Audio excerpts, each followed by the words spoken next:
To achieve liberation of the soul, a Jaina must follow the three jewels. So must follow the three jewels are called three ratna.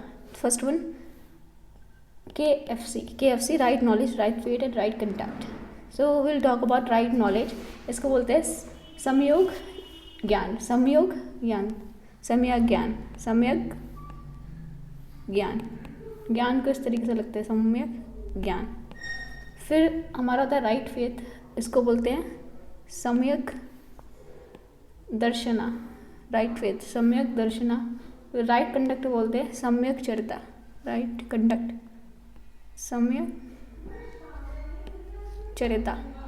तो right knowledge, right faith, right conduct, right knowledge, right gyan, right faith, right samyak darshana and right conduct, samyak charita. Now samyak darshana, this does not mean believing what you are true, but means seeing, hearing, fearing things properly and avoiding preconception and superstition that get in the way of the seeing the things clearly. Right faith का मतलब, right संयोग दर्शना का मतलब ये है कि ज़रूरी नहीं है कि does not mean believing what you are told. ज़रूरी नहीं है कि आपसे जो बोला जाए वो आप मान लो, बट मीन सीइंग मतलब जो आपसे बोला जा रहा है उसको देखो, उसको सुनो, उसको फील करो, थिंग्स को प्रॉपरली देखो एंड प्री कंसेप्शन मत रखो. सुपरस्टिशन, किसी भी चीज़ को लेके ऑलरेडी कोई प्री कंसेप्शन हो उसको मत रखो, अदरवाइज आप कोई भी चीज़ सही से नहीं देख पाओगे. So this is known as samyak darshana, right faith. Now right knowledge mean samyak gyan. This means having an accurate and sufficient knowledge of the real universe. This requires the true knowledge of the 5 substances and the nine truths of the universe and having knowledge of it the right mental attitude. तो right knowledge क्या होता है कि आपको accurate है sufficient knowledge हो किसके बारे में, रियल यूनिवर्स के बारे में. आपको सफिशिएंट एंड एक्यूरेट नॉलेज हो तो ये होता है राइट नॉलेज. और इसमें क्या होता है, रियल नॉलेज में क्या होगा, 5 आपके जो सब्सटेंसेज होते हैं, जैसे 5 सब्सटेंसेज से बना होता है यूनिवर्स, एंड उसमें 9 ट्रुथ है. 9 ट्रुथ है, 5 substance, 9 truth of universe and having knowledge with the right mental attitude. और ये नॉलेज आपको राइट मेंटल एटीट्यूड के साथ होना चाहिए. फिर राइट कंडक्ट की बात करते हैं, दैट इज संयोग चरित्र. इसमें क्या है, this means living one's life according to Jaina ethical rule. तो जेना के एथिकल रूल के को फॉलो करके अपनी लाइफ जीनी है. Samyak charit and to avoid harm to the living beings and freeing oneself from the attachment and other impure attitudes and thoughts. तो अपने आप को क्या करना है, किसी लिविंग बींग को हार्म नहीं करना है और अपने आप को क्या करना है, फ्री करना है from the attachment and other impure attitudes and thoughts. So in order to help attain triratna one must observe panch mahavrat. ठीक है, तो अगर आपको क्या करना है, if you want to attain the triratna, ठीक है, अगर आपको त्रिरत्न करना है, जैसे आपको 3 ज्वेल्स KFC जो है हमारा means right knowledge, right faith, right conduct, इसको फॉलो करना है. इसको फॉलो करने के लिए आपको 5 ग्रेट वॉर्स को फॉलो करना पड़ेगा. राइट ग्रेट वॉर्स, एंड इन वॉर्स को क्या बोलता जाता है, they are called panch mahavrat. They are called panch mahavrat. तो फर्स्ट हमारा जो ग्रेट वॉर है वो है नॉन वायलेंस का. So will talk about non violence. तो अमंग दीज 5, नॉन वायलेंस को अहिंसा भी बोलते हैं, अहिंसा. तो among these 4 vows non violence is a cardinal principle. Cardinal principle माना जाता है, central principle of the Jainism and it is known as the corner stone of Jainism. Cardinal and corner stone of Jainism माना जाता है, सबसे important है. Non violence is the supreme religion, सबसे बड़ा रिलीजन है नॉन वायलेंस. अहिंसा परमो धर्म. According to Jainism all the living being irrespective of the size, shape और different spiritual development are equal. सारे जितने भी लिविंग ह्यूमन बींग्स हैं, चाहे एनिमल्स हो, चाहे उनका कैसा भी साइज हो, शेप हो, उनकी स्पिरिचुअल डेवलपमेंट कितना भी हो, सारे इक्वल है. No living being has a right to harm, injure or kill any other living being including animals, insects, plants. तो इसमें इंसेक्ट्स, प्लांट्स किसी को किल नहीं कर सकते. Jainism recognise 4 forms of existence. 4 forms of existence होता है. एक होता है हमारा that of a god means देव, ह्यूमन्स मनुष्य, फिर हेल बीइंग नरकी, फिर हमारा होता है एनिमल्स एंड प्लांट्स, इसको बोलते हैं tiryancha. Animals and plant tiryancha who are further divided on the basis of the faculty cells of the smaller sub categories. फिर इनको सब डिवाइडेड किया जाता है स्मॉलर कैटेगरी, जैसे एकेंद्रियाज सिंगल सेंस बॉडी, फिर ekendriyas single sense bodies and nigodas lowest of ekendriya having sense of only touch who are born in the cluster and whose lives last only a fraction of a second. The general nature of the following Jainism supposed to avoid the harming beings with 2 or more senses, but the monks renunciates are supposed to refrain from harming even the ekandriyas and element bodies, sthavaras, which are slightly higher than the nigodas. It is more painful in the life of the higher forms, which more than the one sense is killed. So इसमें बोला गया है कि okay तो ये हमारा क्या है, इसमें Jainism recognise 4 forms of existence. 4 forms of existence है देवा, मनुष्य, नरकी एंड त्रियंचा. तो देवा क्या है गॉड, मनुष्य हेल बींग्स, मनुष्य क्या humans, and naraki hell beings, and हमारा हेल बींग्स और एनिमल प्लांट्स को बोलते हैं त्रियंचा. एंड इनको फर्दर डिवाइड किया गया on the basis of faculty of the senses into smaller sub categories. इनको स्मॉलर सब कैटेगरीज में डिवाइड किया गया है, जैसे एकंद्रियाज सिंगल सेंस बॉडीज. ये हमारा एकंद्रिया सिंगल सेंस बॉडी जिनका एक ही सेंस होता है, इनको बोलते हैं एकंद्रियाज. जिन एनिमल्स को, जिन ऑर्गेनिज्म को एक ही सेंस होता है उनको एकंद्रियाज बोलते हैं. एंड निगोडास, ठीक है. एकंद्रिया में भी सबसे जो लोएस्ट लेवल पे आते हैं उनको निगोडास बोला जाता है. Nigodas having sense of only touch, सिर्फ इनको आप टच करोगे तब इन्हें पता चलेगा. Who are born with a cluster and whose lives last only a fraction of the second. Nigodas है, इनकी जो लाइफ्स है सिर्फ फ्रैक्शन ऑफ सेकेंड तक रहती है. The general deity following Jainism supposed to avoid harming beings with 2 or more senses. तो general Jainism में क्या माना जाता है कि उनको हार्म मत करो जिनमें 2 और 2 से ज़्यादा सेंसेस हो. एकंद्रियाज में 2 और मोर सेंसेस हो. एकंद्रियाज में एक सेंस होता है, एक सेंस, ठीक है. निगोडा सबसे सिर्फ इन्हें टच का सेंस होता है, मतलब एक ही सेंस होता है. तो सिंगल सेंस बॉडी को एकंद्रियाज बोलते हैं. तो generality of the following Jainism suppose to avoid harming with 2 और मोर सेंसेस. तो उनको मत हार्म करो जिनके 2 से ज़्यादा सेंसेस है. But the monks and initiate are suppose to refrain from harming in the ekendriyas. जो मॉन्क्स हैं, देखो जनरल जो जेन्स होते हैं उनसे बोलते हैं आप लाइक किसी को हार्म करो जिनके पास लेकिन 2 और 2 से ज़्यादा सेंसेस है उनको मत करो. मॉन्क्स तो जो एकंद्रियाज होते हैं, मतलब जिनके पास एक सेंस है, उनको भी हार्म नहीं करते. They refrain from harming even ekendriyas and element bodies. जो एलिमेंट बॉडीज होती है उनको भी हार्म नहीं करते, जैसे sthavara which is slightly higher than nigodas. ये निगोडा जो होता है, जो सबसे लोएस्ट होता है, उससे थोड़ा होता है स्थावारा, उसको भी हार्म नहीं करते. It is more painful in life of a higher forms which with more one senses killed. तो अगर जिसके पास ज़्यादा सेंस होती है जब उसको मारते हैं तो उसको ज़्यादा तकलीफ होती है. Since all the non vegetarian foods made by killing a living being with 2 और more senses, Jainism preaches strict vegetarianism. देखो बुद्धिज्म में स्ट्रिक्ट वेजिटेरियनिज्म नहीं था, नॉन वायलेंस था, किलिंग ऑफ एनिमल्स अलाउड नहीं था. लेकिन जैनिज्म ये यहाँ पे स्ट्रिक्ट वेजिटेरियनिज्म को प्रीच करता है, क्योंकि ज़्यादातर जो नॉन वेजिटेरियन फूड बनाए जाते हैं उन एनिमल्स को मार के बनाए जाते हैं जिनके 2 और 2 से ज़्यादा सेंसेस होते हैं.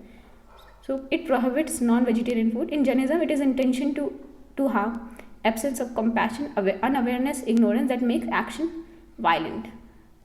तो अगर आपका इंटेंशन भी है किसी को हार्म करने का, अगर आपके पास कंपैशन नहीं है, अनअवेयरनेस नहीं है, इग्नोरेंस है, तो that makes an action violent. Violence is not defined by actual harm. जरूरी नहीं है जब आप एक्चुअल हार्म करो. For this may be unintentional. Violence unintentional भी हो सकता है. Without violent thought there can be no violent action. आपके पास जो थॉट होनी चाहिए वो भी वायलेंट नहीं होनी चाहिए. So pure form of non violence. Thought भी वायलेंट नहीं होनी चाहिए. जब तक आपकी थॉट वायलेंट नहीं होगी आप नॉन वायलेंट नहीं हो सकते. Non violence is to be observe in action, speech and thought.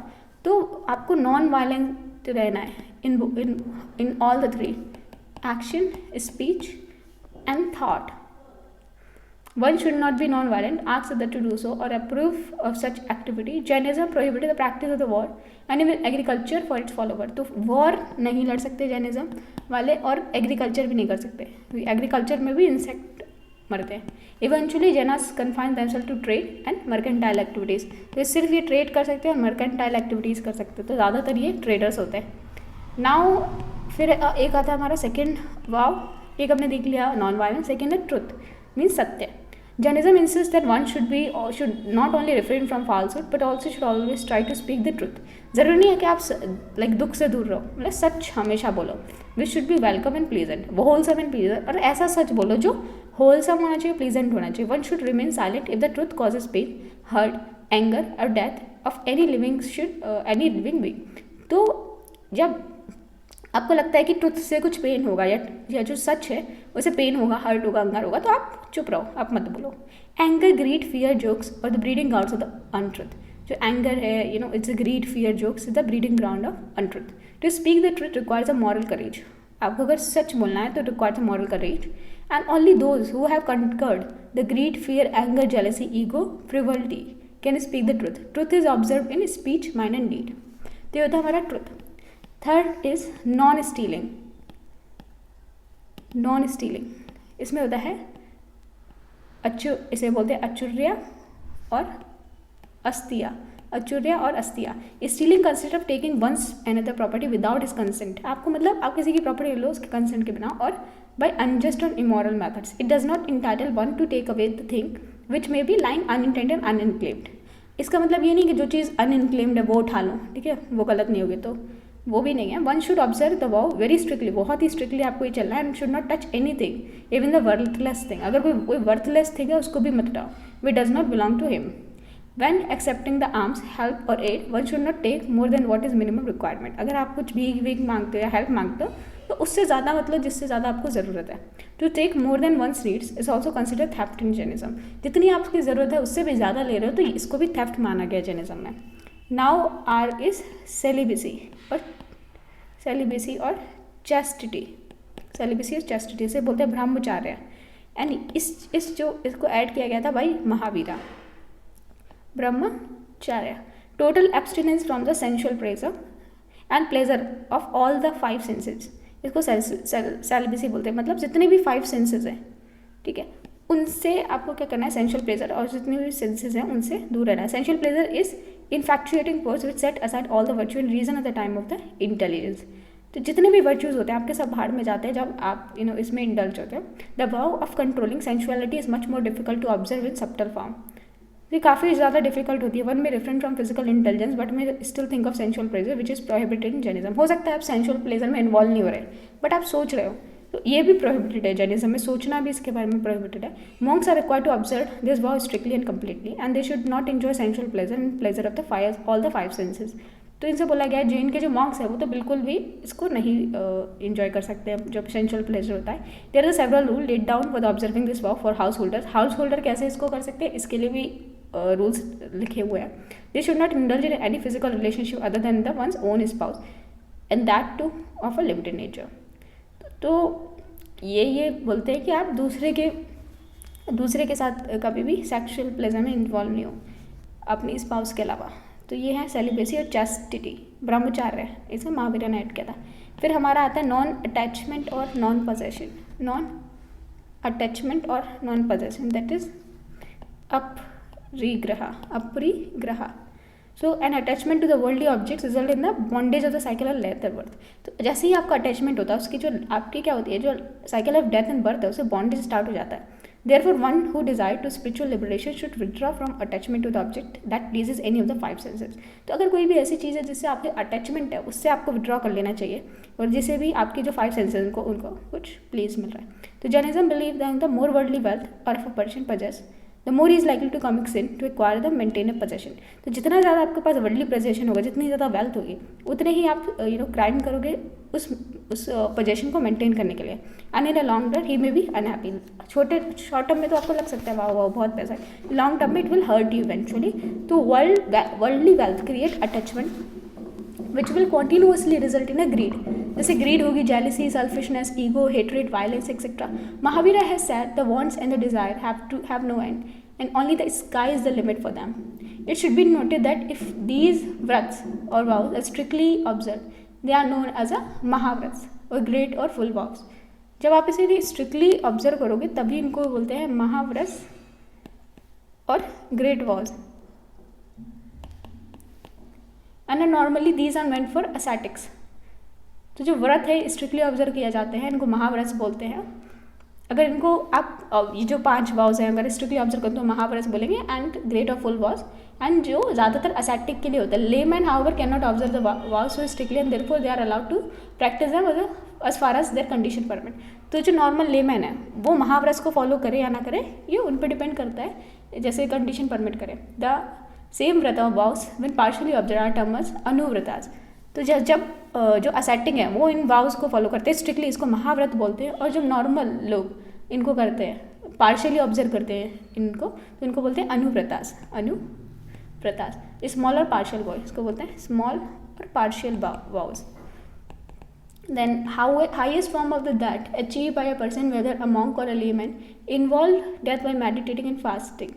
तो हाइएस्ट फॉर्म ऑफ डेथ कब हो जाती है, जब एक कोई मॉन्क हो या लेमैन हो वो अपनी डेथ करता है बाई मेडिटेटिंग और फास्टिंग, तो उसे हाइएस्ट फॉर्म ऑफ डेथ माना बताया गया, इसको बोलते हैं संथारा इन जैनिज्म। तो these are the doctrine of Jainism. Thank you.